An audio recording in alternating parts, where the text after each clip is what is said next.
Hello mga idol, please like, share and subscribe for more novel stories to uploads. Diyos ng Digmaan, JC Entertainment. Kabanata 1071 hanggang Kabanata 1080. Kabanata 1071. Sa isang iglap, Jack nagpakawalan ng malakas na dagindong habang pinagbabato ang kanyang mga kamay sa mga kamao. Chisurved mula sa kanyang mga kamao bilang Jack yumuko ang kanyang mga tuhod at inihagis ang kanyang suntok. Kanina palang sumulpot ang grupo ng Lima Jack pagpuntirya sa kanya nang ihagis niya ang kanyang suntok. Noong una ay naisip nila na ang kanilang mga pag-atake, kapag pinagsama, ay mananaig Jack, nagpapatalo sa kanya. Iyon ang pinaniwalaan nila hanggang sa nakita nila ang pagkaway ng alon sa harap nila. Ang mga alon na ito ay mga ilusyon na sumugod sa kanila Jack, walang ginhawa ang mga kamao ni. Ang mga alon ay nagsanib at naging isang hindi nakikita ngunit malakas na epekto. Isang malakas na putok ang narinig at natangay ng malakas na kapangyarihan ng 5 tao. Tontog sila sa mga slab ng bato sa ilalim ng entablado ng kompetisyon tulad ng mga saranggola na may putol na mga kwerdas. Ang lahat ng 5 prodigies ay walang magawa na nagsuka ng dugo pa rin sa himpapawid, lumilipad mula sa Jakitekni. Muli silang nagsuka ng dugo nang bumagsak sila sa lupa. Napahigi sila sa sahig at pakiramdam nila ay mabibiyak ang kanilang katawan. Paano ito posible? Ang mga mata ni Martin at ng iba ay napuno ng hindi paniniwala. Hindi sila makapaniwala na hindi nila kayang matumba Jack kahit nagsanib puwersa silang 5. Napakalakas ng lalaking nasa harapan nila. Anong martial skill ito? Ang unang elder, na nasa observation stage, ay tumayo. Nagningning ang mga mata niya at parang excited.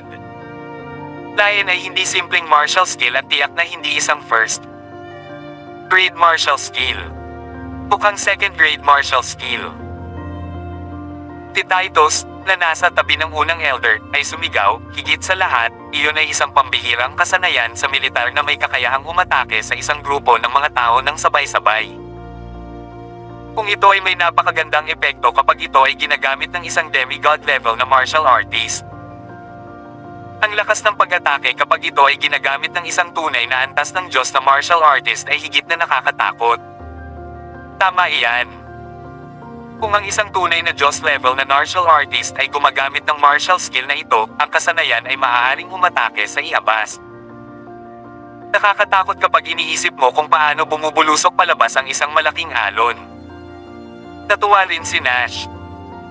Ang martial skill na iyon ay hindi lamang isang high-level na kasanayan, ngunit isa rin itong kasanayan na maaaring pagsagawa ng mga pag-atake ng grupo at hindi alam ng lahat ang tungkol dito.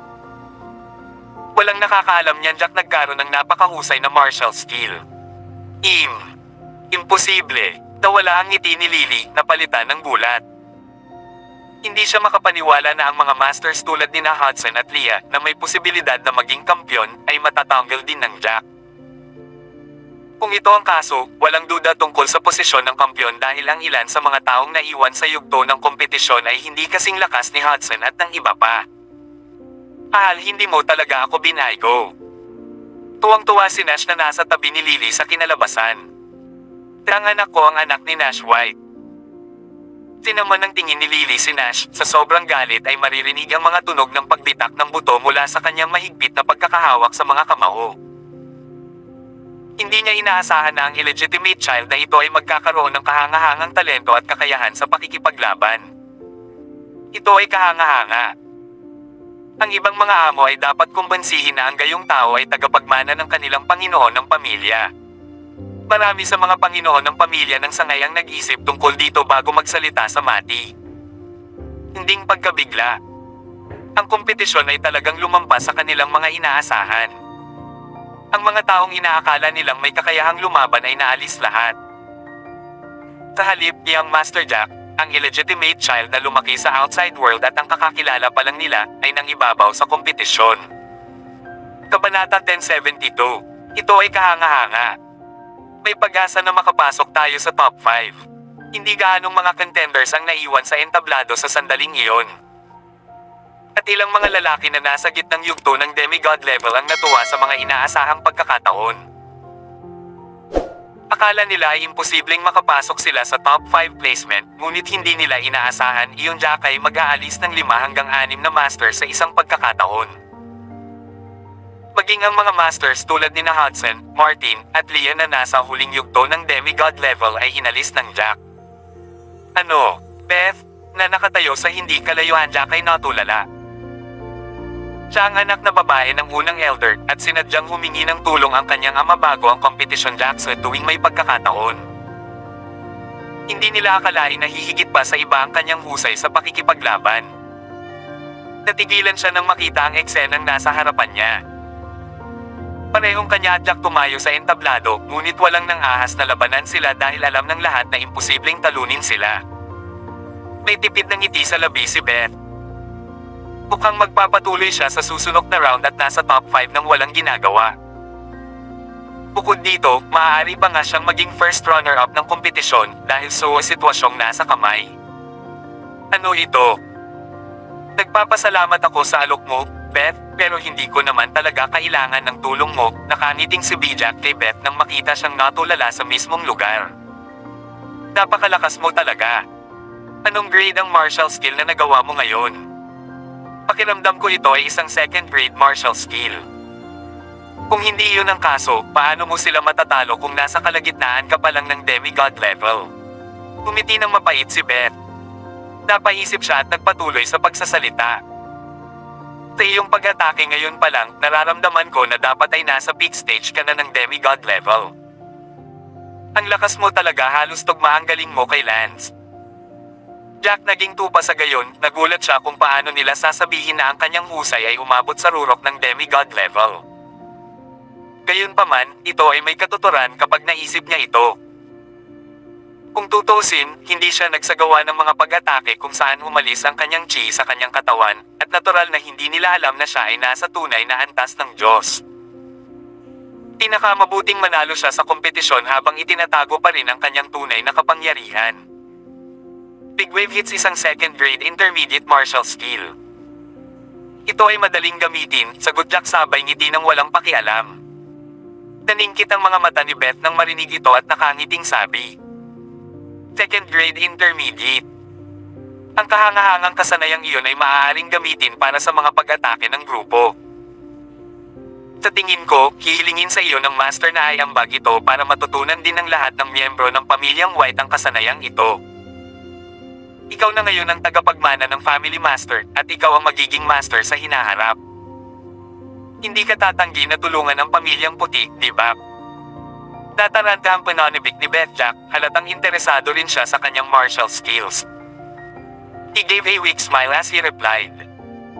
Masyado pang maaga para mag-assume ng mga bagay-bagay. Hindi ba ako ang inheritor, at isa lang ako sa top 5? Inilibot ni Beth ang kanyang mga mata Jack at sinabing, huwag na kayong magpakumbaba. Sino sa mga taong ito ang makakatalo sa iyo? Walang duda sa resulta. Nangyari ang lahat gaya ng hinulaan ni Beth. At walang alinlangan sa mga resulta, Jack, si Beth, at ang tatlong iba pa ay naiwan sa entablado, at silang 5 ay agad na lumabas bilang top 5 nanograms kompetisyon. Kabanata 1073.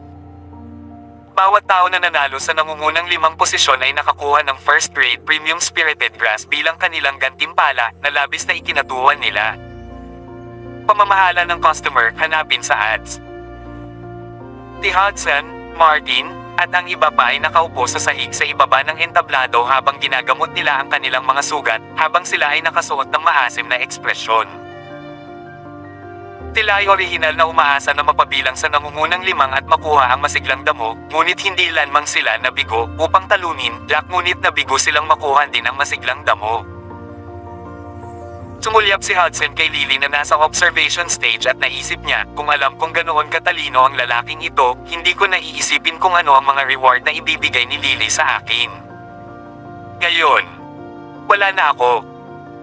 Ang lahat ng nangyari pagkatapos ay tulad ng kung ano ang inisip ng iyahat, Jack tinanghal na kampiyon habang si Beth ang first runner-up. Let me announce na tapos na ang martial arts competition. Congratulations kay Young Master Jack Perez sa pagkapanalo sa kompetisyon at pagiging master inheritor ng pamilya. Nakukuha niya ang karapatang panatilihin at gamitin ang ayamanan ng pamilyang puti, si Syro Pearl, ngunit kailangan niyang ipaalam sa lahat ng matatanda bago niya ito magamit. Malakas na anunsyo ng ika-4 na elder na si Wendy Win sa entablado ng kompetisyon. Inimbitahan ko si Young Master Jack umakyat sa entablado at tanggapin ang kanyang gantimpala. Jack huminga ng malalim bago nagsuot ng malit na ngiti. Lumipad siya pataas ng kompetisyon at dumating sa harap ng ika-4 na elder. Binata, ang kapangyarihan ba ng isang second grade martial skill? Paano mo nakuha? Hindi napigilan ni Wendy ang kanyang tanong habang mahinang nagtanong, ipinapasa ang Syro Pearl si Jack kaya ng ginawa niya. Jack ngumiti ng nakakatakot at sinabing, maswerte akong nakuha ko ito, ngunit masasabi ko sa iyo na ito ay isang intermediate martial skill sa ikalawang baitang. Ang isang pangalawang gradong intermediate na kasanayan ay talagang mahusay. Kahit na ang pamilyang puti ay mayroon lamang ilan. Napangiti ng walang pakialam si Wendy. Jack tumango. Pagkatapos ay itinaas niya ang malamig na si Syro Pearl at inihayag. Plano kong gamitin itong Syro Pearl mamaya dahil ang isa sa aking mga kapatid ay lubhang nasaktan na nakabitin lamang sa kanyang huling hininga. Ang Syro Pearl ay isa sa mga dahilan kung bakit ako sumali sa kompetisyong ito. Dahil nandito na ang iyahat, aabisuhan ko kayong lahat ngayon. Sa sandaling ito, ang ikatlong elder Nena sa kinalabasan ng kompetisyon ay dahan-dahang tumayo at nagsalita sa kanyang bahagyang pagod na boses. Hindi ko akalain na ang iyong kaibigan ay labis na nasaktan. Pinagmasdan kong mabuti ang kanyang katawan at mababaw ang kanyang mga sugat. Ang pinakamahalagang punto ay ang isang tao ay nagsanay sa kanya na maging isa naman na kayang kanyang niya. Ay nako, talagang umiral ang gayong masasamang kasanayan. Ang mga tahimik na bulungan ay kumalat sa buong plaza matapos marinig ang sinabi ng ikatlong elder. Gulat na tanong ng unang elder. Jack, nagsasabi ba ng totoo ang pangatlong elder? Bakit naging puppet ang kapatid mo? Bakit umiral pa rin ang gayong masasamang paraan? Talagang may mga ganoong kakayahan sa mundong ito, ngunit wala sa Daxia. Ito ay gawa ng isang mahiwagang kapangyarihan mula sa ibang bansa, sagot Jack, umiigting ang mga kamao niya sa ginawa niya. Napatay na namin ang kanilang mga tao noon, ngunit hindi ako sigurado kung mayroon pa bang mga tao sa grupong ito o kahit ilan pa ang nabubuhay. Inisip ito ng ikatlong elder bago itinakip ang kanyang mga kamay sa kanyang likuran at mariing sinabi, tutol ako sa paggamit mo ng Syro Pearl sa iyong kapatid. Kabanata 1074. Jack, hindi inaasahan na ang ikatlong matanda ay mabibigo na magpigil sa sarili at humakbang pasulong upang magmukhang masama. Umiti siya ng walang pakialam at tinitigan ang third elder na mataas na nakatayo sa observation stage. Talaga, hinaman Jack. Pakipaliwanag kung bakit ka tumututol sa aking pinili. Pagkatapos ay sumagot ang ikatlong elder, simple lang. Ang Syro Pearl na ito ay isang kayamanan na nakuha namin ng may kahirapan, kaya mas mabuti kung gagamitin namin ito ng may pag-ingat. Kailangan nating isipin ang halaga nito bago natin gamitin. Walang masamang gagawin kung gagamitin natin ang Syro Pearl sa Panginoon ng pamilya o iba pang mahahalagang tao ng pamilyang puti. Hinayaan niyang lumubog iyon bago niya idinagdag. Ngunit para gamitin ito sa iyong kapatid, isang tagalabas. Mukhang hindi ito kasya, ngayon ba? Nagpapansin na Jack silence, he then continued, isa lang ito sa mga dahilan. Ang pangalawa ay dahil ang Syro Pearl ay walang mga katangian ng pagpapagaling. Bukod sa pagbubuklod ng isang tao sa yelo at pagpapanatiling medyo buhay ng isang patay, wala itong ibang epekto. Kahit na tinatakan mo.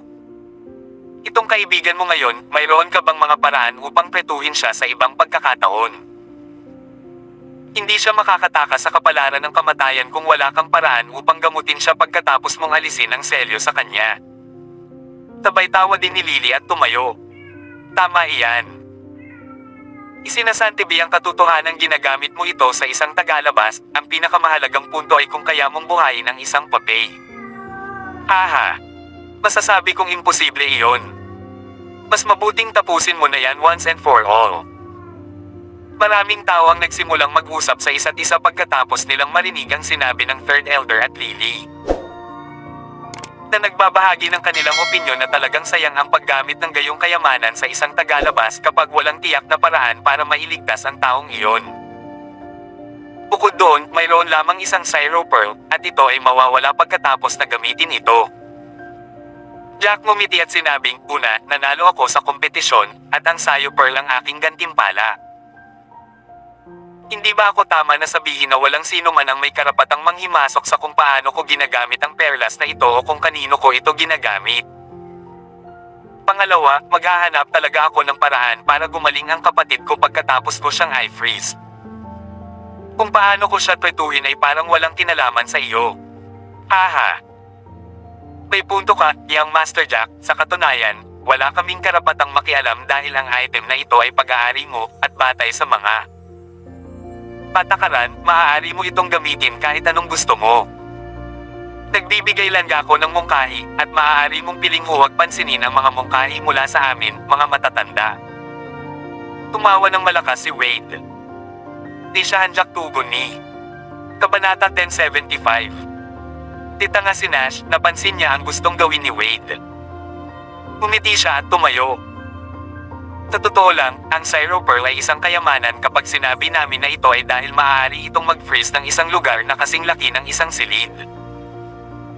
Kahit na ikaw ay isang namamatay na tao, maaari rin itong manatili sa kalagayan ng tao pagkatapos na ma-freeze sa Syro Pearl. Gayunpaman, ang perlas na ito ay hindi rin maituturing na isang kayamanan dahil wala itong mga katangian ng pagpapagaling. Wala itong ibang mga pag-andar maliban sa pag-freeze ng mga bagay-bagay. Maraming tao ang tumango pagkatapos nilang marinig ang sinabi ni Nash parang ang Syro Pearl na ito ay hindi naman napakahalagang bagay. Nang hamina na ang ingay ng mga talakayan ng mga tao, nagpatuloy si Nash, bukod dyan, isa tayo sa 8 Shadow Family, at kailangan nating tuparin ang ating mga pangako. Dahil ipinangako namin na ibibigay ang perlas na ito sa kampyon at Jack nanalo sa kompetisyon, sa kanya ang perlas. May karapatan siyang gawin ang anumang gusto niya dito. Hindi ba iyon makatuwiran, lahat? Oo, tama si Master. Pakiramdam ko ay pag-aari ito, Jack, so on what grounds can we interfere with how he used it? Kung sa akin ito, gagamitin ko ito batay sa aking mga pangangailangan. Confident na sabi ng 7th Elder sabay tumayo. Young Master Jack sobrang talino sa murang edad. Sa akin, Young Master Jack ay ang tunay na kayamanan. Bumalik siya anuman ang mga nakaraang hindi ka nais-nais at naging tagapagmana ng aming family master. Kumpara sa Syro Pearl, Young Master Jack ay ang kayamanan na may walang limitasyong mga posibilidad na ibinigay sa atin ng mga Diyos. Bahagyang natigilan ang ika-6 na Elder, ngunit fumakbang din siya at nakangiting sinabi, Oo, Young Master, Jack talented talaga. Wala si Young Master Lance ngayon, pero sa tingin ko ay hindi niya matatanggap ang pag-atake na nakita natin kung nandito siya. Samantala, tumayo rin ang isang Brandt. Family Master at sumigaw, Oo, lubos naming inusuportahan si Young Master Jack. Young Master Jack ay napakatalino, at kumbinsido kami na siya ang magiging tagapagmana ng Family Master. Naniniwala ako na kay Young Master Jack ang mga talento ni, aabutin lamang siya ng 1 hanggang 2 taon para makalusot at makamit ang pangunahing yugto ng tunay na antas ng Diyos. Ilang beses na kumaibat ang mga sulok ng bibig ng 3rd Elder nang marinig niya ito. Ang mga taong ito ay dapat na tumayo sa harap na may ganoong saloobin dahil Jack ang kasalukuyang tagapagmana. Nais nilang i-please Jack dahil siya ang magiging future family master kapag pumanaw na si Nash. Pagkatapos ng lahat, kung sila ay tumayo sa harap at nagsalita Jack's ngalan, sila ay magiging mas malapit sa Jack at maaalala niya sila. Ang kanilang mga hinaharap na buhay ay magiging mas maganda kung gayon. Tilili na nasa gilid nila ay may madilim na ekspresyon sa namuka. Masyadong overboard ang sinasabi mo, shithead. Hindi ba talented din ang anak ko, Lance? Haha. Baka naabot na ng anak ko ang tunay na antas ng Diyos ngayon. Kung tutusin, isang hakbang na lang siya mula sa tunay na antas ng Diyos, at wala na siya sa bahay ng 2 hanggang 3 buwan. Paano Jack maging kalaban niya kung naabot na niya ang tunay na antas ng Diyos? May sensang sinasabi ng panganay na madam. Kung babalik si Young Master Lance, ang kompetisyon ay magiging labanan sa pagitan ng dalawang mahusay na master. Bahagyang nakangiti habang nagsasalita ang isang lalaki mula sa pamilya Lagorio na nagkataong isang elder. Walang sino man ang maaaring umasa sa mga resulta at masasabi lamang natin iyon Jack ay maswerte. Kung tutuusin, hindi pa rin alam ang kalagayan ng ating Young Master Lance. Sige, itigil na natin ang pagtalakay dito at ayusin na natin ang nangyari ngayon. Ngayong natapos na ang kompetisyon at Jack ay ang tagapagmana, magagawa niya ang gusto niya sa Syro Pearl. Itigil na natin ang pagtitipon na ito. Nag-wave ng kamay si Nash at sumenyas na umalis ang lahat. Kabanata 1076. Congratulations! Pinabati kita. Congratulations kay Young Master Jack sa pagiging tagapagmana ng aming Panginoon ng pamilya. Maraming tao ang nagsimulang umalis, Jack kabababa lamang mula sa yugto ng kompetisyon ng agad na pinalibuti. Yan ang ilang mga master ng pamilya ng sangay Jack pero batiin siya. Isa pang matandang lalaki na may puting buhok ang lumakad paharap Jack, magalang na kumukumpas habang pinupuri, talaga. Malamang na mahirap para sa iyo na bumangon mula sa karaniwang mundo, Young Master Jack, bihira lang talaga magkaroon ng mga ganyang talent. Tunay na, pangungunahan mo ang pamilyang puti sa isang maluwalhating landas. Ay, oo, hindi ako masyadong malinaw sa ilang sitwasyon sa mga pamilya ng sangay.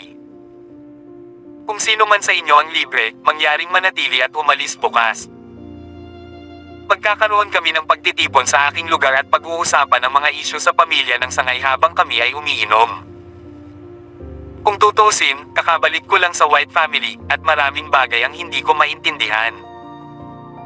Komento, Jack habang nakangiti siya sa karamihan. Oo naman. Haha. Pagkatapos ako, si Lancelot White ay mananatili, at uuwi na lang ako bukas para makapag-inuman ako o dalawa kasama si Young Master Jack. Tagot ni Lancelot habang tumatawa. Nagliwanag ang mga mata ng Branch Family Master na ito nang marinig niya kung ano Jack sabi. Tutal, ang bawat nikyo ng miyembro ng pangunahing pamilya ay mayabang at hindi nakinig sa mga mungkahi mula sa mga pamilya ng sangay. Posible bang Young Master yung Jack nagplanong magsimulang magmalasakit sa sitwasyon ng mga pamilyang sangay? Kung iyan ang kaso, iyan ay isang himala kung paano mas binibigyang pansin ng mga miyembro ng pangunahing pamilya ang mga pamilya ng sangay. Ang mga pamilya ng sangay, sa kanilang sariling mga karapatan, ay may maraming kababalaghan sa kanila. Ngunit mayroon silang limitadong mga mapagkukunan para sa pagpapahusay ng kanilang katayuan sa militar, kailangan nilang ibigay ang karamihan sa kanilang mga materyales, kung tutuusin. Dahil dito, napabayaan ang mga kahangahangang pamilya ng sangay. Jack pinag-isipan ito at sinabi sa mga tao, oo naman. Maaaring pumunta ang sino mang gustong sumama, ngunit siguraduhin hindi kayo masyadong marami dahil ang aking tirahan ay hindi maaaring maglaman ng napakaraming tao. Bukod dito, masyadong marami sa inyo ang maaaring makaakit ng hindi kinakailangang atensyon at natatakot ako sa sasabihin ng iba. Ang mga pinuno ng pamilya ng sangay ay hindi tanga. Pagkatapos ng ayahadya kababalik lang. At bagamat naging tagapagmana siya ng Panginoon ng pamilya gamit ang sarili niyang lakas, marami sa mga pamilyang sangay ang ayaw sa kanya na maging tagapagmana. Ang mga taong tulad ni Lily ay halatang hindi. Nasisiyahan Jack pagmamanain posisyong ito. Gayunpaman, ang mga alituntunin at abiso ng kompetisyon na ito ay inihayag na dati. Kasabay ng katotohanan na ito ay isang napakapatas at parisukat na paraan, karamihan sa mga tao ay inaprubahan ang kompetisyong ito at tinanggap ang kinalabasan ng kompetisyon. Kaya naman, si Lily at ang iba ay hindi nang ahas na magsalita kahit na sa loob-loob nila ay hindi nasisiyahan. Wala silang ibang nagawa kundi tanggapin ang resulta. Sige, kailangan kong bumalik ngayon at makita ang kaibigan ko.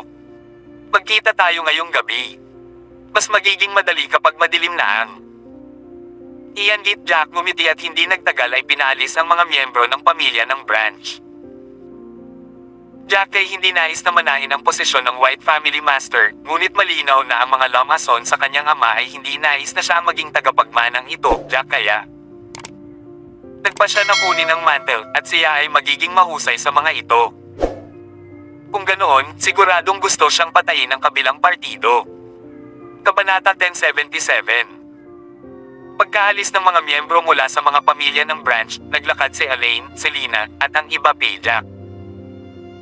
Lumapit si Selena at nakangiting pamulong, "Congratulations, honey, you're now the family master inheritor. Umakyat ka na sa ranggo, at sa halip ay napakataas doon.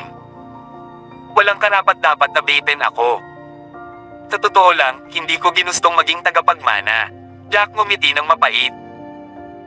Gayunpaman, para makuha itong Syro Pearl at malaman ng taong lamason sa aking ama, wala akong ibang pagpipilian kundi ang kunin ang titulo ng family master. Hoy, ito ay isang mahalagang bagay. Ikaw na ang family master inheritor ngayon. At ibig sabihin, ikaw na ang future white family master. Tinitigan ni Benjack.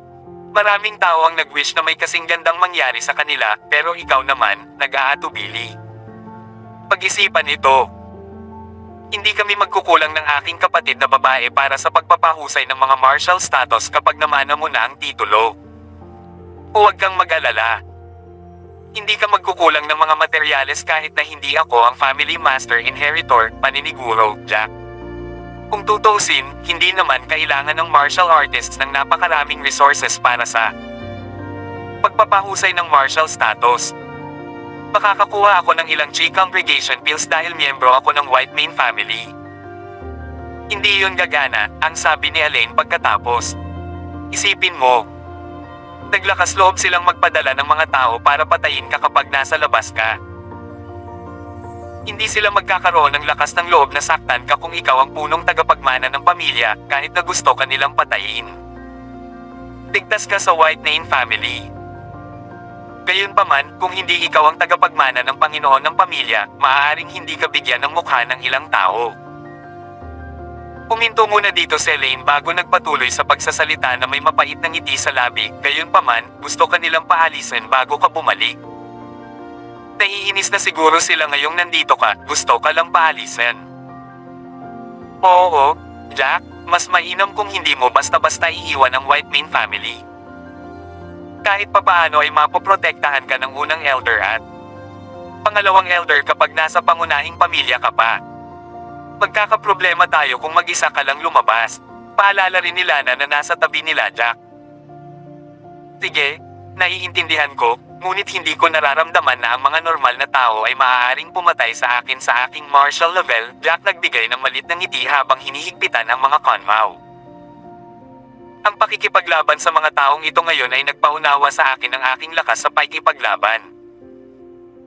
Pakiramdam ko ay hindi ako magkakaroon ng problemang pumatay ng mga tao sa iba pang antas gamit ang aking lakas sa pakikipaglaban. Parang ang training technique na ginamit namin ay hindi low-level technique. Oo, ngayon na tayo. Kailangan nating bisitahin si Fernando at gamitin itong Syro Pearl sa lalong madaling panahon. Natatakot ako na baka hindi mahawakan ng senior mo kung hindi natin ito gagamitin agad. Jack, kinakay ang lahat sa isang kuweba. Mayroong isang silid na bato sa loob ng kuweba at maraming miyembro ng pamilyang puti ang nagbabantay sa pasukan. Napangiti si Ethan nang sa loob, nakahiga si Fernando sa isang batong kama habang si Ethan ay tahimik na nanunood. Bakit Jack dumarating? Master, paano nangyari? Siguradong nagtagumpay ka sa iyong martial level. Muli kong sinuri ang sitwasyon ni Senior at medyo mahina ang kanyang hininga. Kung hindi natin siya i-freeze ngayon, baka hindi na siya umabot bukas. Jack tumango. Pinisil niya ang kamay at inilabas ang Syro Pearl. Nakuha ko na ang item. I-freeze natin siya ngayon. Kabanata 1078. Jack lumakad pasulong upang siyasatin ang anyo ni Fernando pagkatapos, napansin na talagang humina ang kanyang hininga. Kung hindi nila siya pinalamig, imposibleng mailigtas siya sa susunod na araw. Maswerte sila na nagmamadaling patayin siya at ang iba pa ng matandang miyembro ng misteryosong grupo kaya hindi siya nagtagal sa paghihintay na maging ganap na tuta si Fernando. Ginamit niya si Fernando sa kanyang mga laban noong si Fernando ay may kaunting katalinuhan at hininga ng buhay. Kung ang kabilang partido ay naghintay pa ng ilang araw para tuluyang mawala ang hininga ng buhay ni Fernando bago siya gamitin sa mga labanan, patay na si Fernando. Jack na mula ang mga mata nang maisip niya si Fernando ang taong minsang gumawa ng malalaking tagumpay sa larangan nang ay nahulog sa napakahirap na kalagayan. Mabigat ang paghinga, Jack kinuha ang Syro Pearl, marahang ibinuka ang bibig ni Fernando, at inilagay ang perlas sa kanyang bibig. Kapag tapos na, Jack tinapik ang isang daliri niya sa perlas, at lumabas ang mga hibla ng chi mula sa dulo ng daliri niya papunta sa Syro Pearl kasama ng kanyang mga inisip. Sa pagpasok ng chi sa Syro Pearl, dahan-dahan itong nagbuga ng mahinang asul na liwanag. Habang lumalakas ang asul na liwanag, Jack tinanggal ang daliri niya at tumayo. Nagniningning ang liwanag habang tuloy-tuloy ang paglabas ng mga ice crystal. Nagsimula na ring bumaba ang temperatura ng kanilang paligid. Umalis ka na. Jack nakahinga ng maluwag nang makitang unti-unting nagyelo ang katawan ni Fernando. Ang mga kristal ng yelo ay unti-unting tumaas at lumapot. Jack ay walang mga paraan ng pagpapagaling kay Fernando, ngunit hindi bababa sa hindi siya mapahamak sa kanyang frozen na katayuan. Siyempre, Jack kailangang gumawa ng paraan para gumaling si Fernando. Hindi nagtagal, ang buong batong higa ni Fernando ay nagyelo at siya ay inilibing na para bang ito ay isang kabaong ng yelo. Hindi ka panipaniwala. Wala akong ideya na ang perlas ay magiging kapaki-pakinabang. Flirted Ben sa paningin ng kung paano gumagana ang perlas. Talagang mayroong lahat ng uri ng mahalagang mga bagay sa mundong ito. Ang gayong mahalagang bagay ay dapat na nagkakahalaga ng maraming pera kung ibebenta natin ito sa isang auction. Pinanlakihan siya ng mata ni Elaine bilang tugon. Sino ang magbebenta ng ganoong mahalagang bagay? Para silang tanga para gawin iyon. Jack mapait na ngumiti at sinabing, hindi naman ganoon kahalaga dahil isang beses lang magagamit ang item na ito. Mawawala ang perlas kapag binuksan ang kabaong ng yelo. Si Selena, na nasa tabi, ay nag-isip tungkol dito at nagtanong, pero honey, Lily at ang iba pa ay mga malisyosong tao. Paano kung pumasok sila at sirain itong ice coffin kapag walang tao dito? Hindi ba't magiging mabigat na problema iyon? Jack na puno ng mainit na pakiramdam ang puso ni Selena nang makita niya ang nag-aalalang mukha ni Selena, at nakangiti niyang tiniyak, hindi lang ito isang regular na kayamanan. Kapag ang yelong kabaong na ito ay nagyelo kay Fernando, walang sino man ang makakasira nito. Kahit na ang isang master ng tunay na antas ng Diyos ay hindi magagawang puwersahang sirain ang kabaong. Paano ito magiging kayamanan ng pamilyang puti kung hindi iyon ang kaso? Ay nako, napakaganda nito. Ganun ba talaga kalakas? Ulalas ni Ben nang marinig niya kung ano Jack sabi. Gayunpaman, hindi nagtagal ay sumimangot siyang muli at sinabing, paano natin dapat alisin ang pagyayelo na ito kay Fernando kapag nakahanap ka ng paraan para pagalingin siya sa hinaharap. Kabanata 1079. Sa tanong ni Ben, Jack paliwanag, nang ipasok ko ang G, ipinasok ko rito ang isang hibla ng aking lakas sa pag-iisip. Hindi mo pa rin magagamit ang lakas ng pag-iisip na ito sa ngayon. Ang lakas ng pag-iisip na ito ay isang hindi nakikita at mahiwagang kapangyarihan. Hindi mo ito makikita, at mararamdaman at magamit mo lang ito pagkatapos mong maabot ang tunay na antas ng Diyos. Pamamahala ng customer, hanapin sa ads. Kung gusto kong i-undo ang freeze na ito, kailangan ko lang kumonekta sa Syro Pearl sa pamamagitan ng aking mga iniisip. Maaalis ang pag-freeze pagkatapos kong makipag-ugnayan dito. Sige, umalis na tayo. Malamig ang lugar na ito ngayon. Okay naman kami, pero hindi pa kayo, martial artists ni Selena, kaya masama ang quality ng katawan mo kung ikukumpara sa amin, stated Jack. Bakalagnatin ka kung magtatagal ka dito. Hindi nagtagal ay lumabas ng kuweba ang grupo. Napaisip si Ethan bago nagtanong Jack, ngunit guro, mapipigilan lamang natin si Fernando na mamatay sa ngayon, mahirap kung gusto natin siyang pagalingin. Ang kanyang katawan ay ganap na nanigas, at gayon din ang kanyang mga kalamnan at mga bato. Para siyang bato. Ngayon, paano natin siya ililigtas? I'm out of ideas, talaga. Jack mapait na ngumiti bago nagsalita. Sa totoo lang, hindi ko kilala ang sarili ko, at ang magagawa ko lang ngayon ay pigilan siyang mamatay. Jack, ang sagot nyo na ikinagulat ng iba. Wala silang ideya na kahit ni Jack ay hindi nakaisip ng mga paraan upang iligtas si Fernando. Paano ito posible?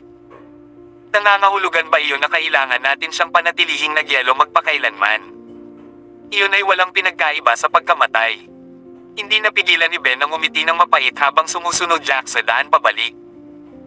Hindi mangyayari yon. May kilala akong pamilya na may mahalagang bagay, isang medikal na libro.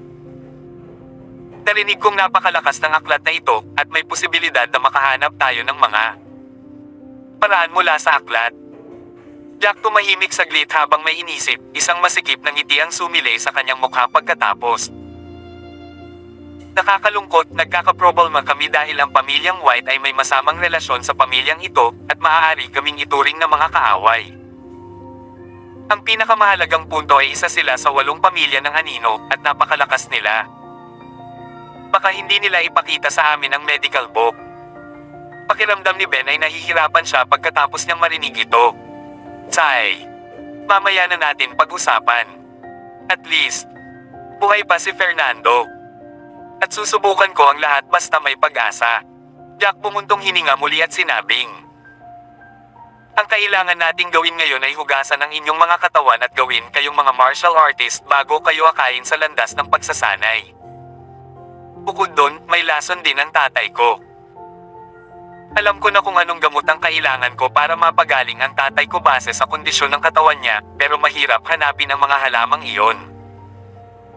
Yes, we can stop with Fernando's issue right now kasi hindi naman ganun ka-urgent. Gayunpaman, kailangan nating mag-isip ng paraan para makatulong sa pagtrato sa iyong ama. Tanmango rin si Ethan pagkatapos niyang marinig kung ano Jack sabi.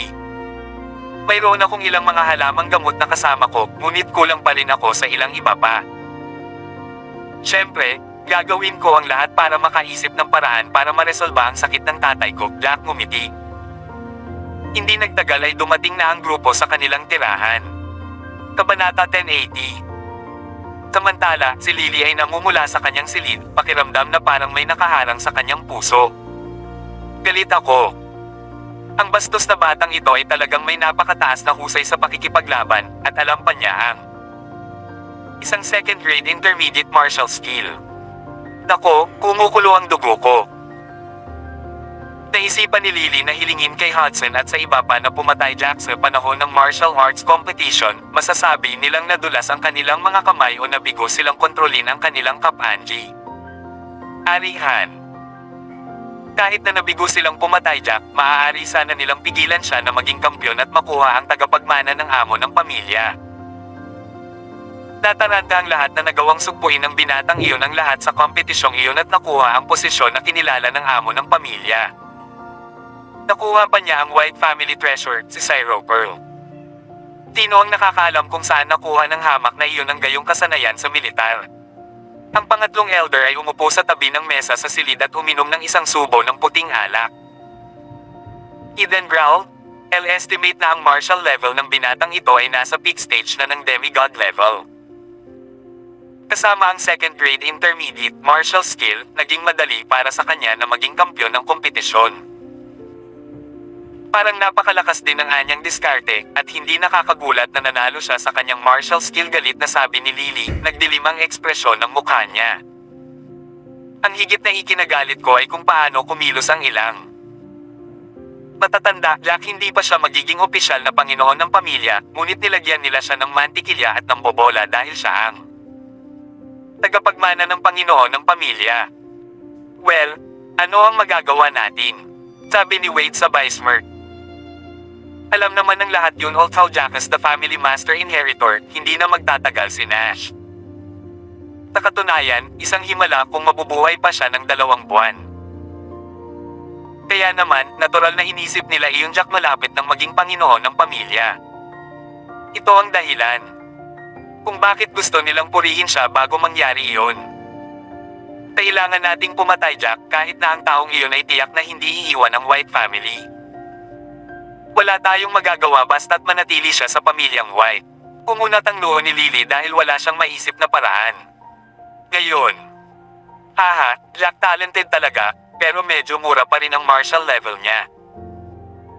Hindi siya isang bagay na dapat nating alalahanin kung isasalang-alang na hindi niya tayo gaanong hangad lang. Natawa si Wade sa sandaling ito at sinabing, "Bagaman ang kanyang pagbabalik ay nakagambala sa aming mga plano, ang kanyang martial level ay masyadong mababa kaya hindi siya magdadala ng malaking epekto. Ang taong kailangan nating alalahanin ngayon ay ang unang elder. Pakiramdam ko ay dapat akong mag-concentrate sa pag-urong at pagsasanay. Hindi na natin kailangang katakutin ang unang elder kapag naabot ko na ang husay sa pakikipaglaban sa pinakamataas na yugto ng tunay na antas ng Diyos." Dumating ang gabi. Puntong hininga. Parang iyon lang ang pagpipilian natin ngayon, mamantong hininga si Lily, na puno ng kawalan ng kakayahan ang kanyang puso. Nang mapuno ng kadliliman ng langit, dumating ang ilang branch family masters. Jack, tahimik ang tirahan ng mga elder ng mga pamilya ng branch. Jack, nakapaghanday na ng masasarap na pagkain at alak sa mesa habang, "Ay nako! Young Master Jack, ito ay sobra. Ang dami mong inihanda na pagkain." Ang maputing buhok na matandang lalaki ay same time na natawa sa nakita. "Haha! Tinabi ni Elaine na ito ang karne ng mga halimaw na hayop at ang pagkonsumo nito ay nakikinabang sa katawan. Tiyak na kailangan kong kumain ng higit pa ngayon. May 2 table sa garden." Natawa si Ben nang makita ang laman sa mesa at halos tumulo ang laway nito sa bibig. "Ano, Jack?" sumunod na sinabi, gayunpaman, kinuha siya. "Ikaw, Selena, at ang nanay ko ay kailangang kumain ng mas kaunti. Bagamat kapaki-pakinabang ang karneng ito, hindi kakayanin ng iyong katawan kung kumain ka ng sobra, considering na hindi pa kayo martial artist at first time nyo itong kainin. Oo naman, ang mga halimaw na hayop na ito ay mababa ang antas, ngunit huwag kumain ng labis nito." Please subscribe and hit the notification bell for more novel stories. JC Entertainment.